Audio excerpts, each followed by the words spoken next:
Hi everyone, my name is Alexander Drachevsky. I'm a graphics programmer with more than 10 years of experience. I have helped to design and develop several front-end technologies while working as a technical architect at Ubisoft in the past, and more recently I was working on improving for REAC engine. And for the next hour or so, we'll be going through some of these improvements, focusing on low-level rendering, resources representation, and management. Before we get started and to set expectations, please be mindful that this talk is more of a technical report rather than introduction of something completely new and unheard of. But I firmly believe there is a fair amount of novelty and common solutions, which I hope you'll find interesting and useful. But first things first, short history of the engine to set context.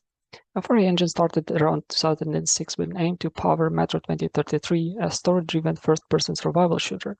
It was initially designed around deferred shading with completely dynamic lighting, including RSM-based global illumination. In its initial shape, although with significant modifications, it helped to ship multiple projects and deliver them on a wide range of platforms from PC and consoles to VR headsets. With Metro Exodus, the ambition dictated a shift towards more open-world levels and game design. That resulted in streaming scalability and adaptability to become a major design decision factors for core engine systems. Furthermore, while working on enhanced edition of Metro Exodus, it has been agreed to drop support of legacy platforms and non-ray trace capable hardware. Enhanced edition of Metro Exodus was released in 2019 with RT being a requirement. And finally, in 2023, a version of the engine used in Metro Exodus was released for public. It was a long passion project of studio founders and worked out really well with enormous numbers of mods being developed in the SDK. These days, 4A engine supports PC, Xbox Series, and PlayStation 5 only. This is both freeing and challenging at the same time. On one hand, a small set of high-end target platforms with similar features and capabilities make it much easier to develop efficient cross-platform solutions. On the other hand, reliance on high-end features usually leads one into uncharted territory with no established common ways to solve a problem, and we'll be talking more about examples of such cases in a few minutes. Many aspects of the engine designed around ray tracing, including graphics, gameplay, sounds, etc. Enhanced edition of Metro Exodus was one of the first titles to use fully dynamic runtime global illumination solution based on ray tracing, and it's been used and expanded upon since then. Ray tracing is a great tool to achieve one of the original design pillars of the engine, which is to embrace dynamic solutions as much as possible.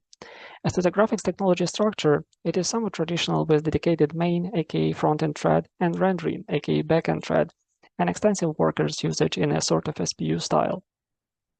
Reliance on ray tracing and introduction of more advanced rendering systems showed the age of existing low-level graphics code. Originally, it was designed around DirectX 9 API capabilities and evolved from there, and as it usually happens with evolution comes extra cost of abstraction leveling. The biggest shortcoming was on the rendering resources management side, as there was a need not only to move towards retained global scene representation, but also a necessity to support much more complex and dense scenes, which in turn added even higher pressure on scene resources streaming. Furthermore, streaming and resources management parts of the engine couldn't rely on commonly used optimization opportunities because of ray tracing. An obvious example is that one can't drop laws of geometry behind camera as it still can be touched by ray tracing. Same goes for lighting, textures, and so on. To keep memory in check, there is a need to stream rasterization and ray tracing parts of the scene and to do it very fast. After the thorough review of challenges ahead, it became evident that improvements on core resources management and streaming will yield the biggest benefit for the time invested. The results of these improvements, as well as some implementation details, will be covered in the next section of the talk. While designing those improved tech, we relied on a set of core design pillars of the engine. High performance was one of the cornerstones of 4A engine, and there was a desire to expand on it even more because of much higher demands on content side. To achieve that, we rely on a close-to-metal abstraction level that still covers all target platforms with least amount of platform-specific code. As such, there is no hard-coded definitions of meshes, materials, even textures in low-level graphics code. Instead, a set of building blocks exposed to middle-level code, which exposes them and composes into what we call common use cases. Also, we embrace the fail early approach to error handling. It means that code should report errors as soon as possible. Where it's possible, we want errors to show up during compilation, thus heavy reliance on static type system.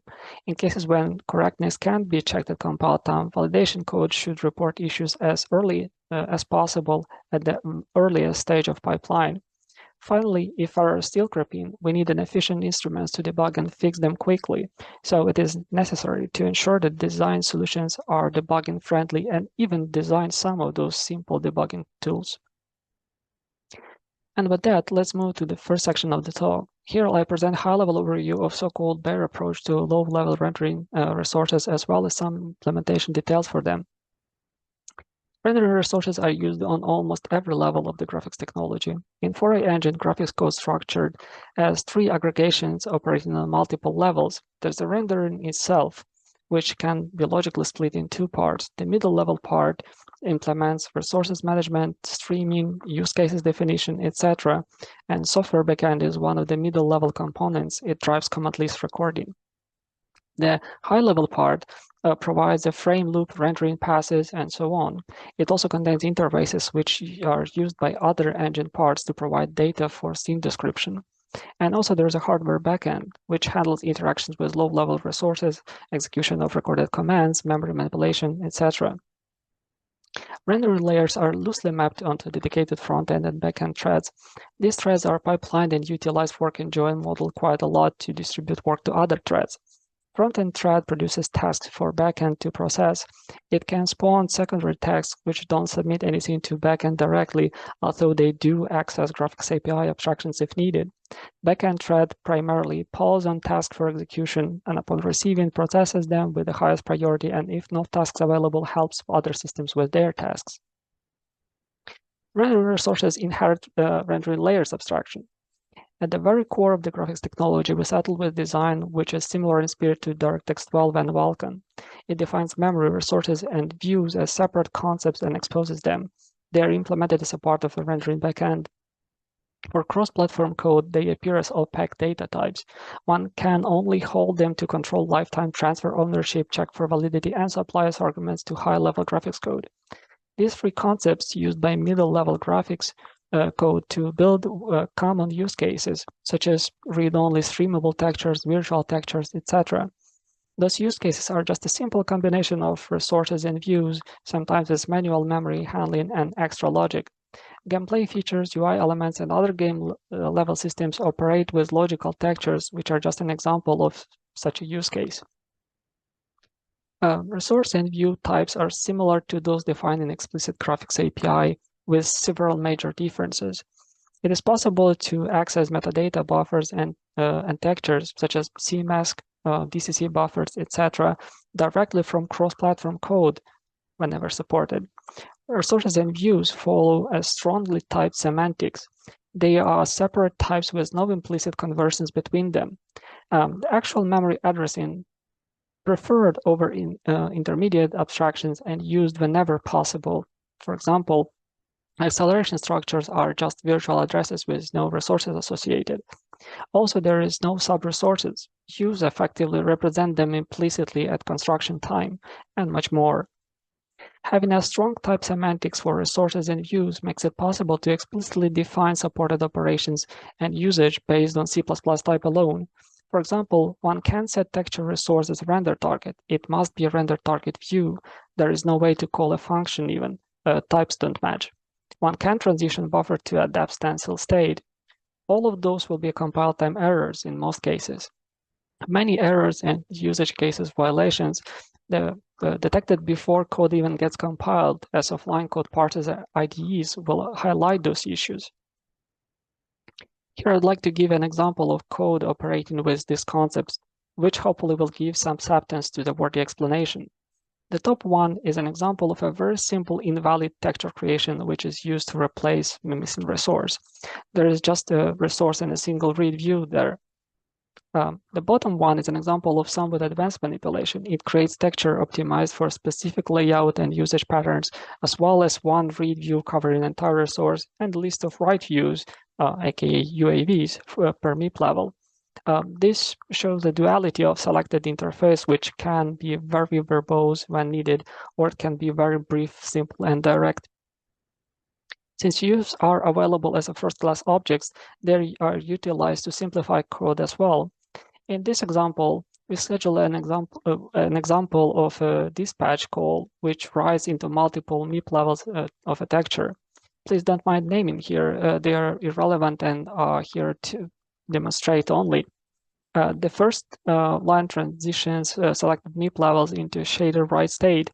one can notice that there is no specification of a target state. The state deduced from view type at compile time so that one can't make mistake of using incorrect one. The next statement schedules a dispatch specifying which MIP levels and where they will be bound. High-level graphics code is free to decide what composition of heaps, resources, and views will represent their use cases or work units. For example, if system provides a functionality to read back data produced on GPU, there is even no need for views at all. It can manipulate with textures, buffers, resources, and other types directly. Or if a system implements a texture streaming, there is no need to manage write views or render target views, etc. It can be just a memory heap and a bunch of texture resources and read views which are moved around from one streaming unit to another. Finally, if system relies on bindless model completely, it can be just a resource and a bindless slot allocated for it. This way, there is no overly complicated Uber texture class that supports all types of usage patterns from read-only textures to depth stencil targets and buffers. To provide global access to texture data in ray tracing passes, Foray Engine relies on bindless resources model. Following the lowest possible abstraction principle, backend implements common interface for it, but it doesn't enforce any management specifics and doesn't impose constraints beside number of addressable slots. From the user line code perspective, it's just a static array of views. There's a single entry interface, which is to write resource view to a specific location within it. While all views supported, in practice, bindless model utilized for textures, reads, and write views mostly. Because of the way how descriptor indexing implemented on IHV side, bindless is not a great suit for buffers, and one can be better off with buffer suballocation to achieve global indexing. Using a static allocation strategy ensures that resources persist in same bindless slot for the entire duration of its life. This is very powerful as it allows to cache bindless IDs in memory, either CPU or GPU. But then there is a question of dynamic resources and streamable resources. Usually streaming means that actual resource will change upon quality transition. To keep logical resources in same slot and to avoid indices patching in cached locations, instead we implemented double buffering of the bindless array in backend. Views are flipped between back and front versions. When resource content changes, we just overwrite the view in the back array, while GPU still uses the front array and is not affected. And then when buffers flipped, write operations repeated on the view, which is a back now. On GPU side, bindless model follows CPU representation. Resource is exposed as a simple array with a bunch of casting functions. For DirectX 12, it's implemented with dynamic descriptor is indexing in resource descriptor heap. On consoles, it's just a globally visible buffer named resource descriptor heap that contains unions of buffer and textures. Templated accessors help to ensure that code generation won't issue codependent reads on vector pipeline. Wave PSSL compiler tend to do that. They are also used to inject validation code if needed for debugging.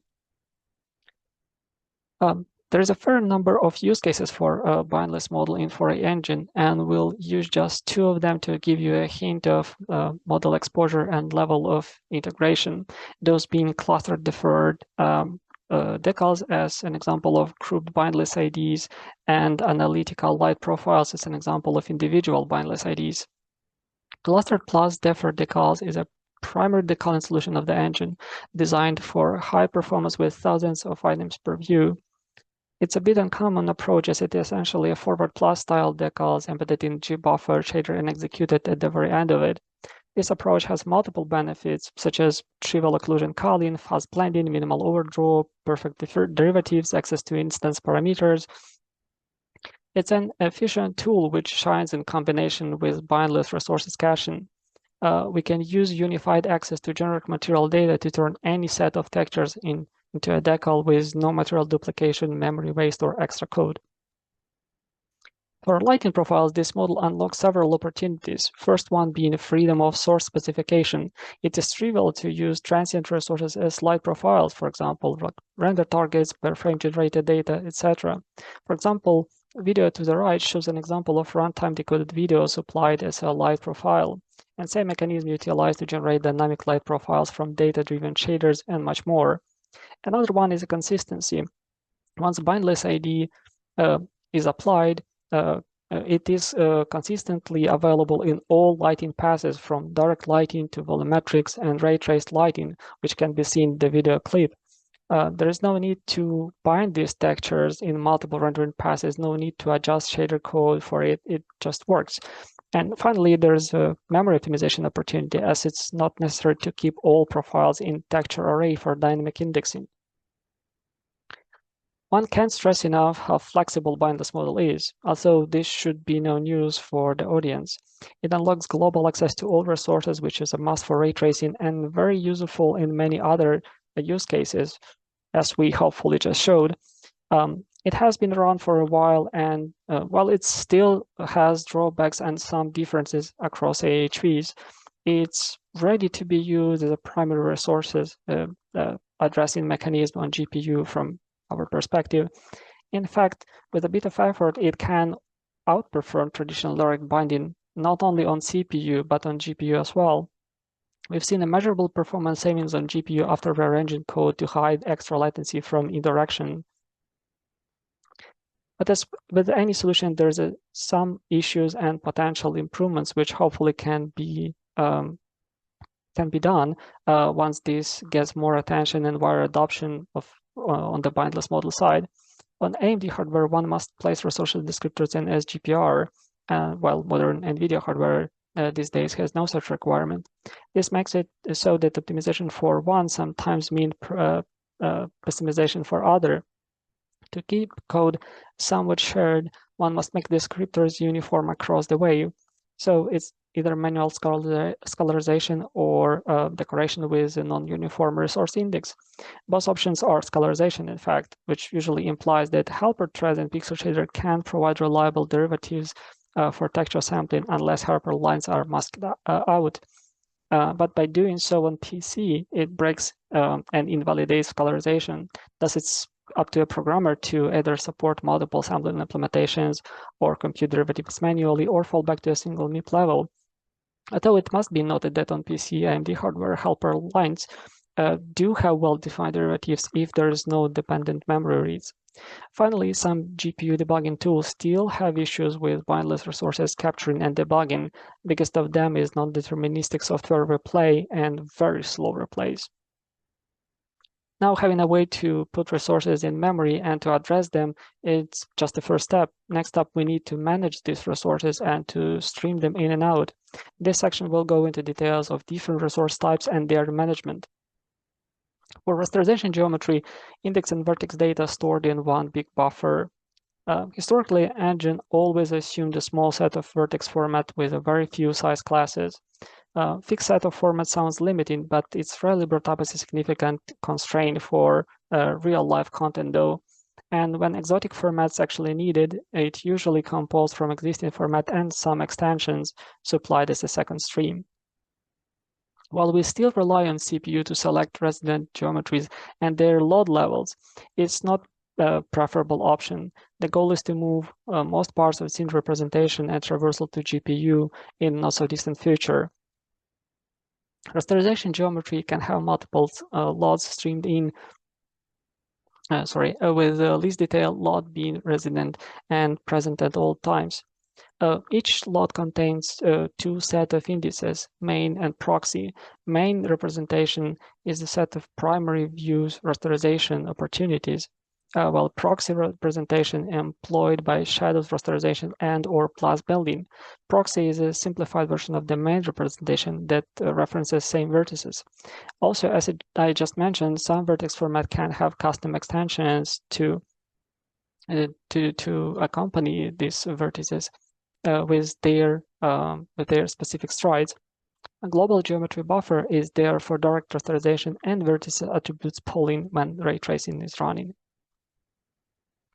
For ray trace geometry, we rebuild class from scratch every frame, as it's highly volatile data, and with instances being selected on CPU, it changes every frame. Ray trace representation of geometries, aka blasses, unlike rasterization counterparts, can vary greatly in size, and their memory consumption doesn't depend linearly on vertices count.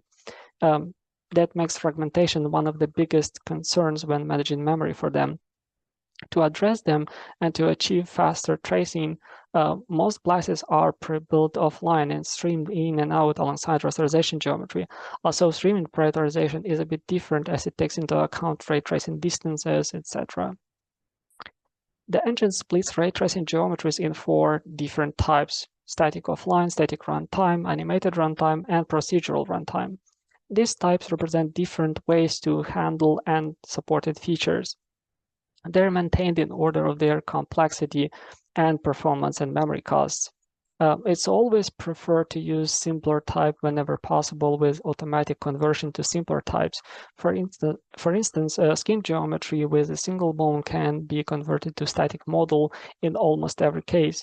Doing so enables offline BVH builders for this, which comes with mentioned benefits of extra performance and memory. Unfortunately, offline DVH building not available on PC, and thus static offline type is not used there. Memory management for ray traced geometry is very different when compared to rasterization because of significant fragmentations and much higher memory consumption. All blasses allocated from pools, where each pool is a 128 megabyte buffer. Blasses suballocated from pools using a simplified and streamlined version of a 2-level segregated storage allocator. Pools are created on demand and have a loose defragmentation running on them. There is an upper limit to pools to prevent unrestricted growth. When limit is reached, allocation can fail, and calling code handles denial of allocation. In case of failed allocation, it's possible to fall back to least detailed blast, which is always present, similar to least detailed LOD in rasterization geometry.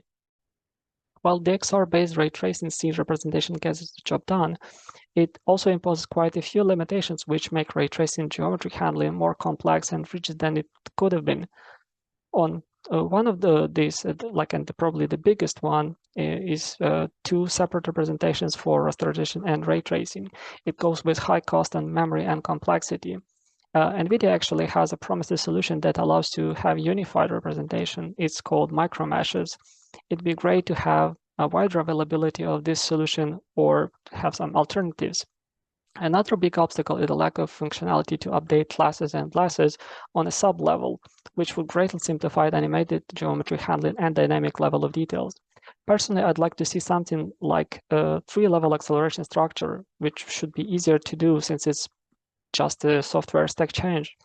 Having a possibility to feed blast builds with in-place produced data can make vertex processing handling so much easier with no need to stream out processed vertices to memory. There's a research within the DXR team at Microsoft to implement something similar, which is not part of the specifications yet. It would be really great to have it or something similar in not so distant future.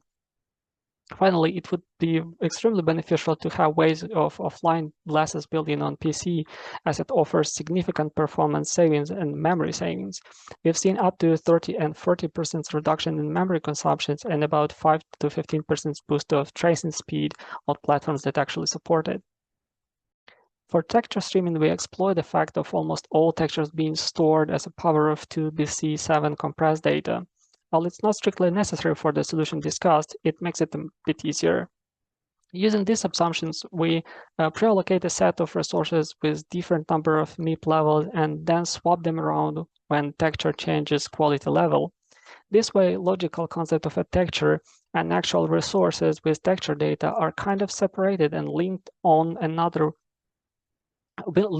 to one another when a certain quality level streamed in. Low-level rendering resources and views statically allocated in texture cache and then borrowed by logical textures. Texture cache consists of 7 cache layers. Initial layer is static and contains all the textures available in content. It's never streamed in or out and acts as a sort of fallback. Layers 256 through 1K represent base and middle layer types, and resources here implemented as placed textures. Layers 2K through 8K represent high layer type, and here resources implemented as virtual textures. Each layer of the cache is an array of slots, where each slot is just a texture resource with 2 read views. Well, each slot has linear and sRGB review, one of them used in shaders based on implicit knowledge of expected content of a texture. Number of slots in a layer compute based on the layer memory budget and allocated size needed for a single resource. When logical texture gets linked to a slot, it borrows texture and reviews so that any access to it will go directly to layer slot that is active right now. As a part of a linking process, reviews are written into bindless array as well. This ensures synchronized access to texture views regardless of the binding model used. Here's how cache layers construction looks like for middle layer type. It starts with computation of a single slot size based on supported MIP levels. This information then utilized to arrange resources placement within a heap with respect to their size and alignment. And next, there is actual memory heap being created to host these placed resources. At this point, it's just a matter of populating texture slots with placed resources and respective views. Layer slots don't allocate bindless spaces, though, as they can migrate from one logical texture to another while we want to maintain persistent indices on the logical level. Thus, bindless allocation deferred to logical texture. In case of direct binding model, which is still used by many systems, texture read view passed to a low-level draw called dispatch recording. From there, it's transformed directly to platform-specific view representation, which is no operation, just a cast, and scheduled for reading. In case of bindless model, all IDs are allocated from a single array, and the bindless ID is just a simple 16-bit index sufficient to fetch and to address access statistics for each logical texture. These statistics contain accessed MIP level, number of samples made, etc., and populated by hardware virtual memory unit. Statistics drive GPU-assisted part of streaming prioritization. Streamer relies on CPU and GPU priorities to decide quality levels for each active texture. This process can be described as a downgrade and upgrade algorithm executed on pairs of layers adjacent to each other. The first step is that we select several slots for its highest priority in the smaller layer, and the same number of slots with the lowest priority in a higher layer. Next, if priority delta is high enough, we initiate loading of a MIP level matching the higher layer size.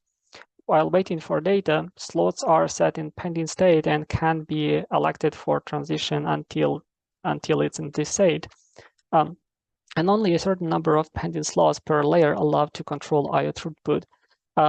Next step is that when the new MIP data is ready, we exchange existing MIP levels between layers and upload new MIP level to higher layer. In case of higher layers, instead of copying data around, we map entire MIP level to virtual address space of the upgraded slot. And then steps 2 and 3 that I just mentioned repeated for all selected pairs of slots.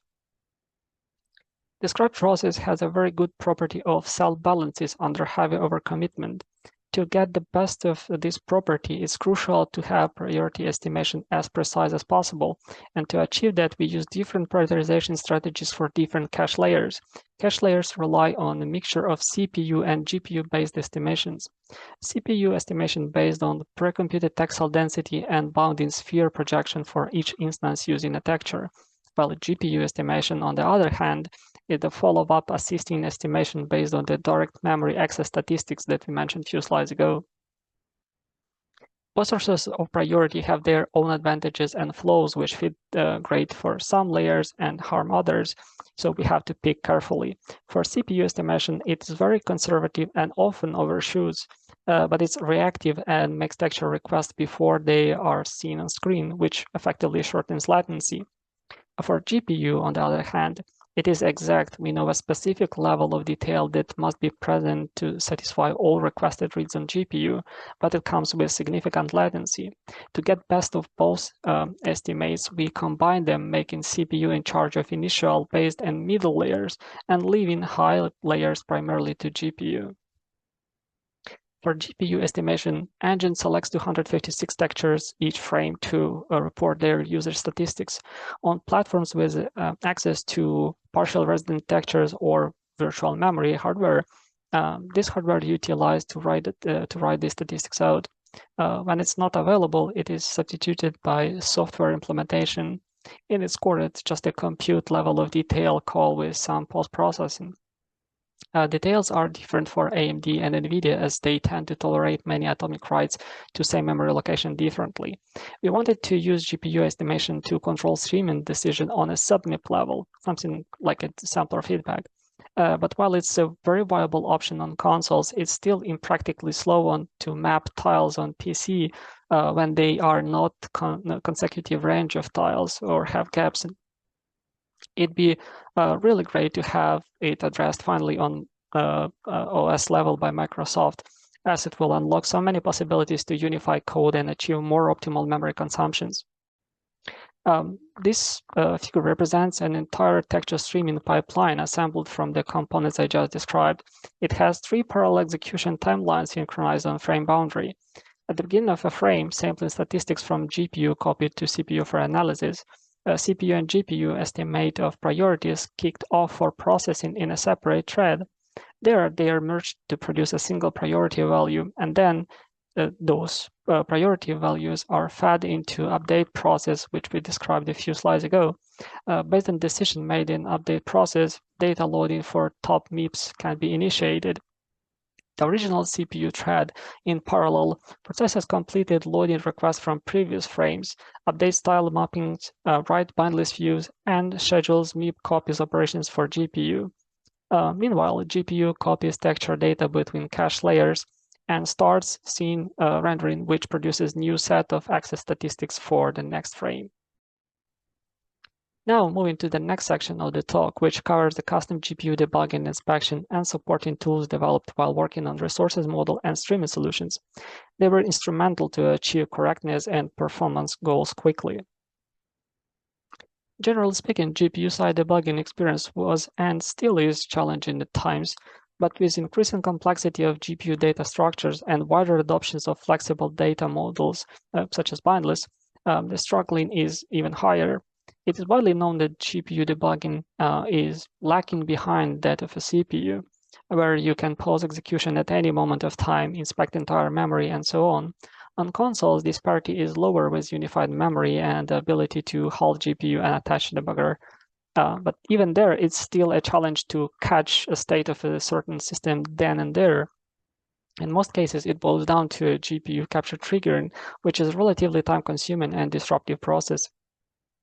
Furthermore, to inspect data over time or just see it in real time, we tend to modify shader code to output debug values to textures and then bleed them on screen, which is again disruptive and slow process.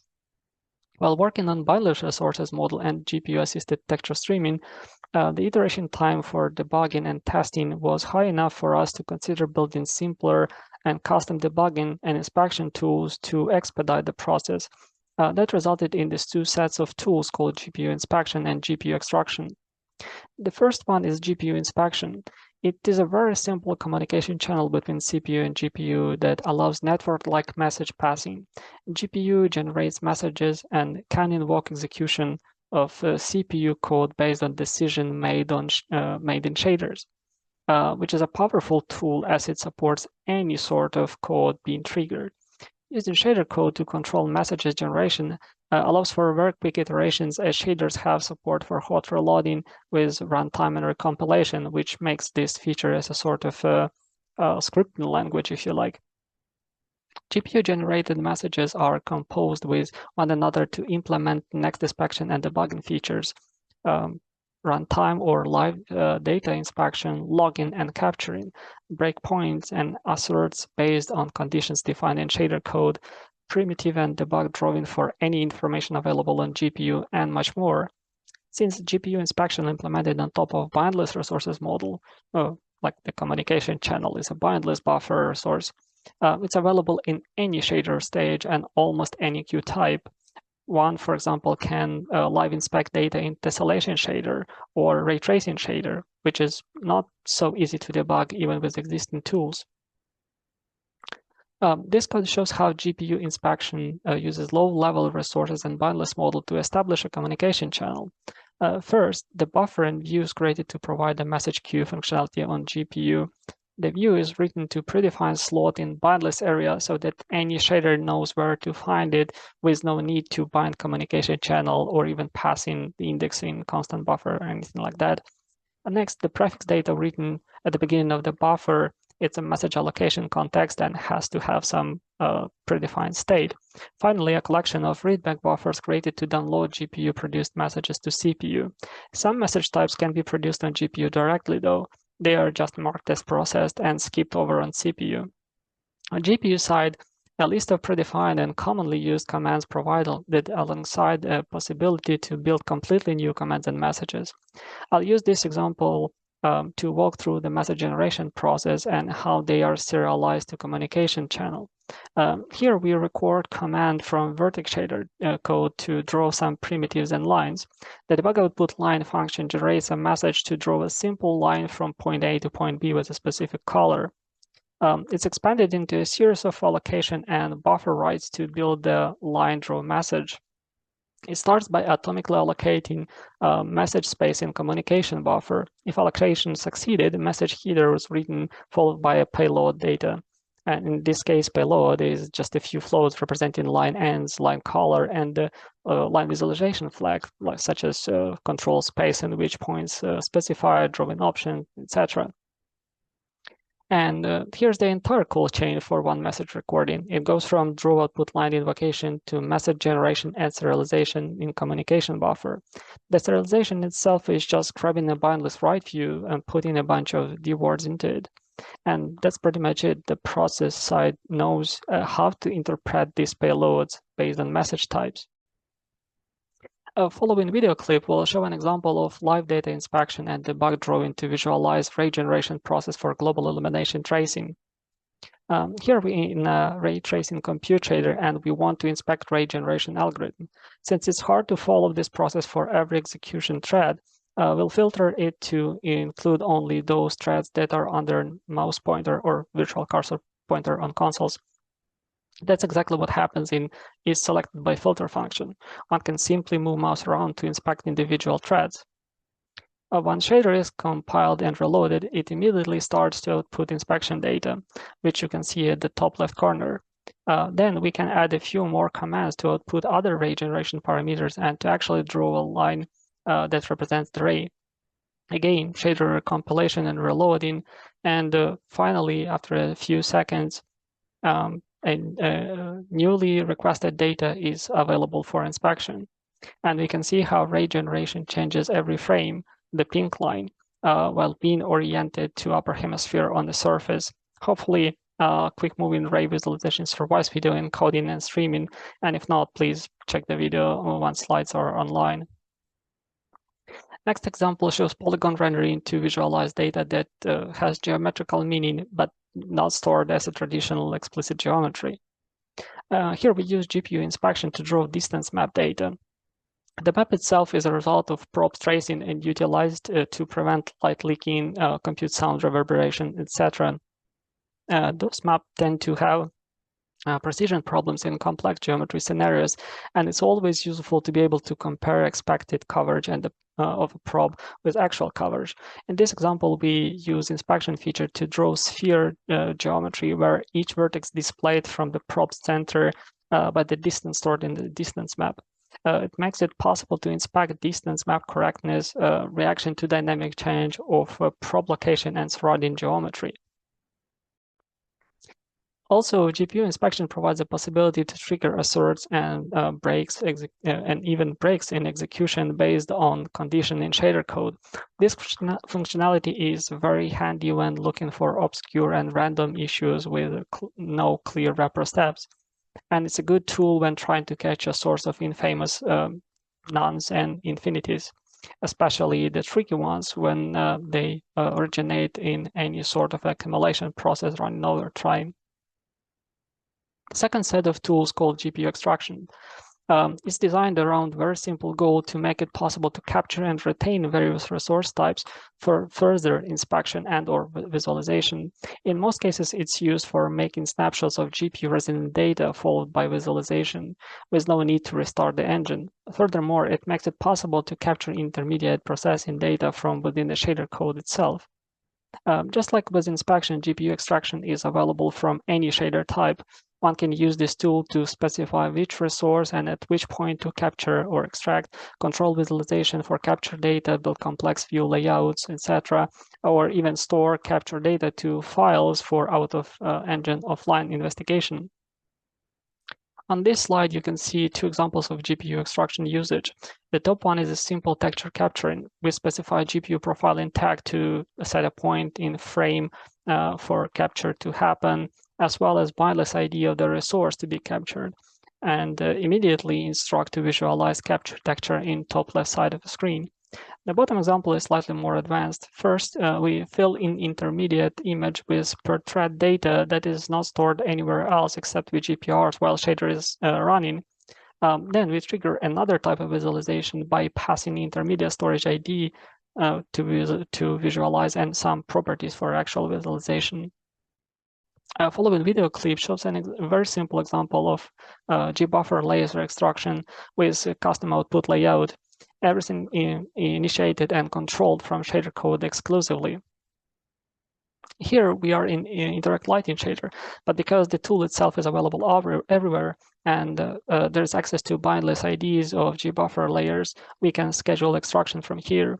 In this case, it's a trivial extraction from existing resources. We just specify profiling tags to be the right after gbuffer generation, and once shader is recompiled and reloaded, the extraction starts and runs every frame. This approach to in-place data visualization is rather useful as one has no need to change CPU code to create extra variable or extra textures or extra storage, then binding that texture to producing shader, adding visualization code, and so on and so on. And that concludes the three topics we wanted to cover today and in this talk in general. Although there is much more left aside due to time constraints. There's more to it in bonus slide though, so please feel free to check them out. And now it's just fitting to summarize the outcomes generated by the solutions proposed. While being hesitant about the per abstraction level with views and resources as separate types, it has proven to be very efficient and surprisingly easy to use and actually very performant. Proposed management and streaming solutions utilize this bare this bare model to address increasing scene complexity and to produce higher visual quality while staying within original memory and performance budgets.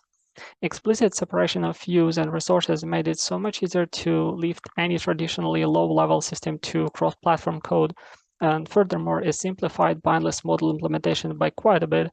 With bindless model, we managed to lay down a foundation for unified shading in rasterization and ray tracing, even more so to improve CPU and GPU performance.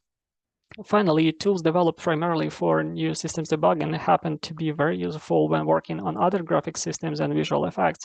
It definitely helped to stick to the fast iteration design principle and even improve on it. But as with any solution, there's a number of compromises and shortcomings to be addressed in nearest future, hopefully. First of all, we are looking into opportunities to unify scene description for rasterization and ray tracing, and also to make ray tracing passes capable of driving streaming decisions just like rasterization does. And second, while view resources split has many useful properties, as we hopefully showed, it's still an abstraction level which has cost despite being minimal. Introduction of actual resources descriptors and as memory blocks with direct access on and ability to construct, copy, or query them would be extremely helpful to replace views and move towards resources management on a GPU completely. As for the GPU supporting tools, the discussed ones are definitely improvement, and it would be great to at least reach the parity with consoles on PC.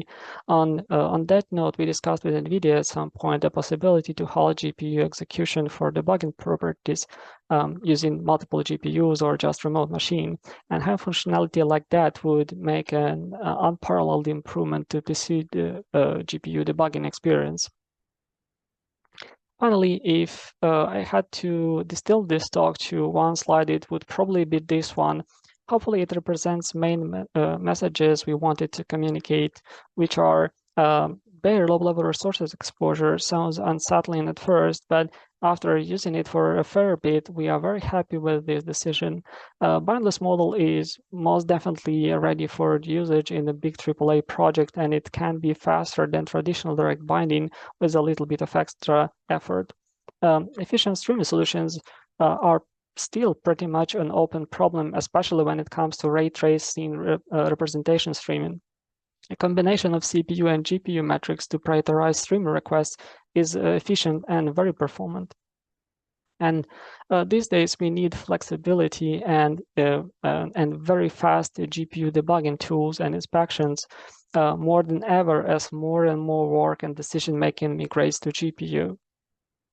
And with that, we reached the end of this talk. But before jumping to questions and answers, I'd like to take this opportunity to thank the following people for their help and contribution, either in code or advice or presentation reviews. I would also like to thank AMD, Microsoft, NVIDIA, and Sony for their valuable insights and suggestions that help to design solutions presented in this talk.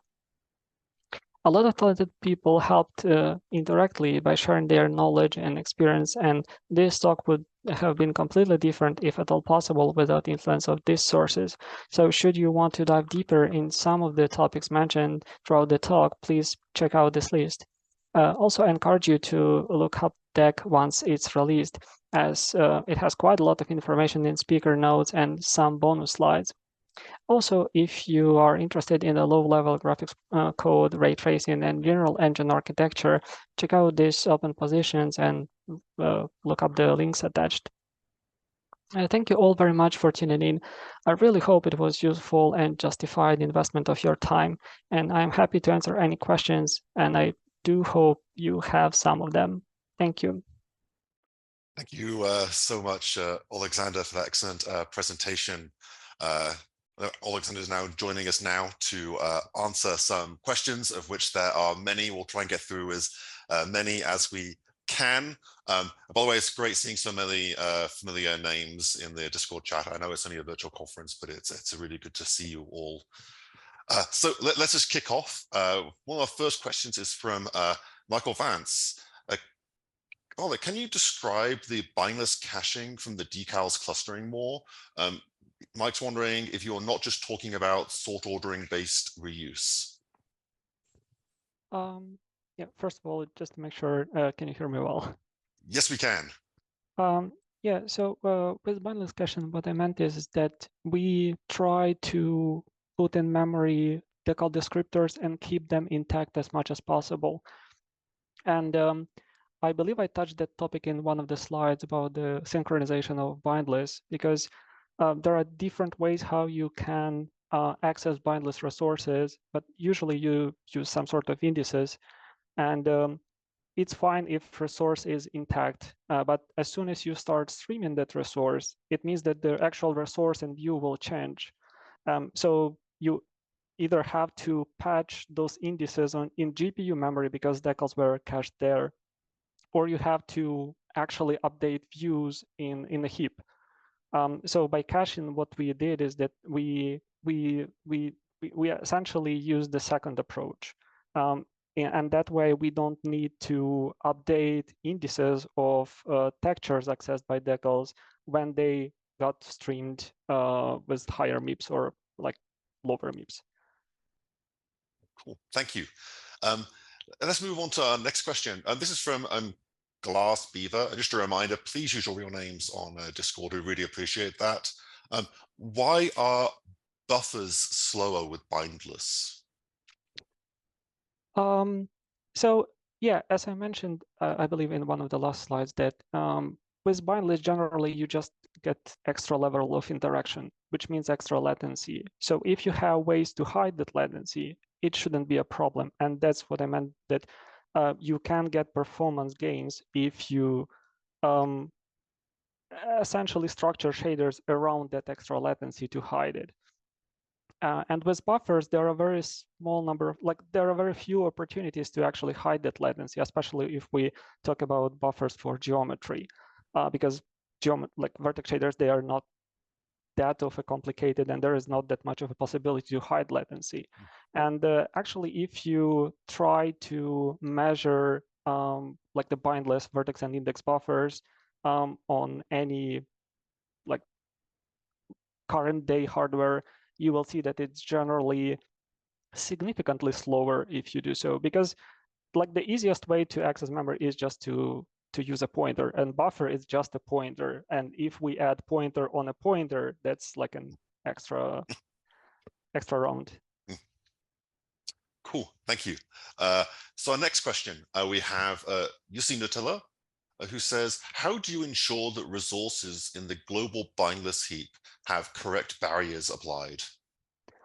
Yeah, so that's also something that I hope I touched in one of the slides, that we kind of cheated because we don't place all resources in bindless heap. We tend to put only read resources there. So we don't have that extra barriers needed for write resources. Like we do have a very small subset of write views in that heap, like for example, for debugging stuff and whatnot. But with read resources only, it's much easier to guarantee that all resources will be in the read state, because they tend to be, in most cases, just readable resources, like for example, textures on materials and whatnot. So that way we just make sure that before we start the frame, like when we do synchronization of double buffering indices or bindless heaps, we ensure that by that stage, all resources that are supposed to be touched in bindless buffer will be in read state. And that's pretty much it. Cool, thank you. We now have a few questions about your BLAS that I'll group together from Michael Vance and Alpa Ozcan. So wondering, first of all, how much disk space did your BLAS end up taking? And also, how do you deal with animated geometry if your BLAS is computed offline?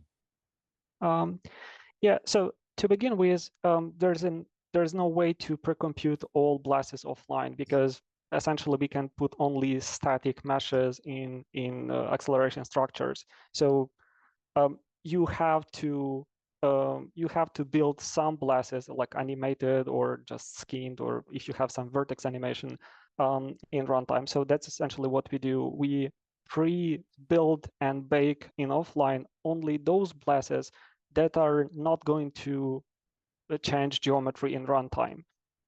And that also leads to the answer to the first question about the size of. It depends on how much of, like, if you are considering doing something similar, it depends on how much of your geometry can be static. We tried really hard to find all the heuristics, like how to convert animated meshes in static meshes. Like for example, the one that I mentioned in the talk. Like we have a lot of skin geometry which is not actually animated. We use bones like to hide parts of geometry, or just to move a part of, or like entire instance, because that's just easier. And we detect all of those cases, and then we kind of promote those meshes to static meshes, because they are faster and we can actually build them offline. So you generally want to have most of your geometry static. And in our case, it depends on the platform, because different, like on consoles, they have different builders for BLASes. And average, I would say that it's something around 1 GB to 1.5 GB, but that's compressed format.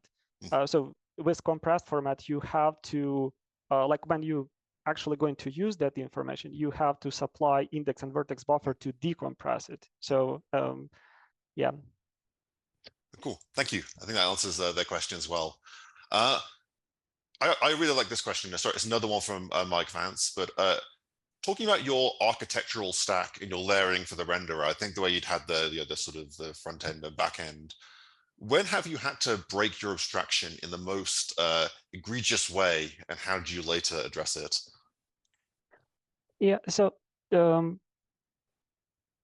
be completely honest, that layering stack, it's not something that we, how would I say it? It's not an ideal solution, I would say. There's a lot of legacy that influenced that split. But with this new resource model, the biggest like the biggest sort of break that we had to do to like to address these abstractions is with ray tracing part of the engine, because originally it was integrated as a sort of a completely isolated part of the engine on the side. So it didn't actually touch the resources model. It handled everything internally and had different implementations for different platforms with no higher abstraction level. So to address that, we had to like restructure quite a lot of that code, but it also allowed us to actually fit in this new resource model. But still, like with this acceleration structure and everything, it makes sense on PC to have a separate resource type for acceleration structure, but on consoles, it's just a virtual memory pointer. So that's what we ended up doing. It's just a virtual memory pointer. Cool, thank you. And then we've got time for just one more question. This one's got quite a few votes up. So this is Tom Everart. Has the extraction tool you described been considered for catching in the field bug reports from players? That's actually a great question. Honestly, we didn't consider it, but now as you mentioned it, it's probably something that we will look into. But originally, yeah, it was mainly to debug something, like use it in developed builds to catch data which is present for a fraction of a second or for a frame or something, because that's really hard to do with like a conventional frame capturing tools and everything. But yeah, as you mentioned, like catching a place where none's generated is probably a great idea for like the actual users. Cool. Well, thank you so much, Alexander, for answering all those questions. I know there are so many more on Discord for you. I think we've marked the ones that I asked you, but if you have the time, I know everyone would really appreciate it if you could go and engage in that conversation. There's loads there.